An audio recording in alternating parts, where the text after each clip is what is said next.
Comparison comparison అనేది ఎంత దారుణంగా ఉంటుందో ఈరోజు ఈ వీడియోలో చూద్దాం. అసలు ఎందుకు కంపేర్ చేసుకోవాలి మనిషి అన్నాక?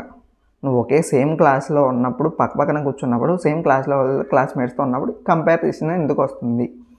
కంపేర్ చేసుకోవాల్సిన అవసరం ఏంటి? సేమ్ డిపోల నుంచి మొదలైన కాకినాడ నుంచి రాజమండ్రి వెళ్ళే బస్సు అన్నా, కాకినాడ నుంచి కోడిపల్లి వెళ్ళే బస్సు అన్నా, ఒకటే డిపో నుంచి మొదలైనా సరే జర్నీ వేరు ఉంటుంది, డెస్టినేషన్ వేరు ఉంటుంది. సో ఎలా కంపేర్ చేసుకుంటావు? ఒక చోట ఉన్నంత మాత్రాన రెండు కంపీట్ అవ్వాలని లేదు, కంపేర్ చేసుకోవాలని కూడా లేదు. కంపారిజన్ అనేది చాలా వర్స్ట్ థింగ్ చెప్పాలంటే. కంపారిజన్ ఎక్కడ ఉంటుందో అక్కడ నీకు ఎప్పటికీ ప్రశాంతత ఉండదు. నీ ఇష్టాలు నీకు ఉంటాయి, నీ ఆలోచనలు నీకు ఉంటాయి, నువ్వు చేయాలనుకుంటే నీకు ఉంటాయి, నీ బాధ్యతలు నీకు ఉంటాయి. అలాంటప్పుడు ఎందుకు కంపేర్ చేసుకుంటున్నావు?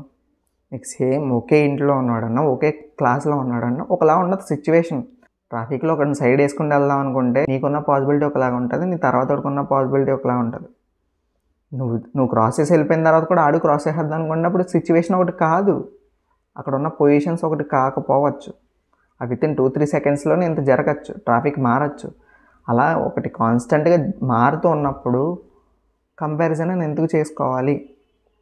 కంపారిజన్ అనేది లేకపోతే లైఫ్లో చాలా ప్రశాంతంగా ఉంటారు.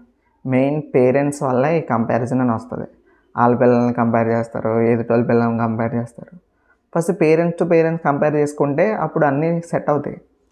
కంపారిజన్ అనేది ఎంత దూరం పెడితే మనం అంత ప్రశాంతంగా ఉండొచ్చు. ఇలాంటి టాపిక్స్ నేను ఇంకా మాట్లాడాలనుకుంటే కామెంట్ చేయండి, నెక్స్ట్ వీడియోలో మాట్లాడతాను.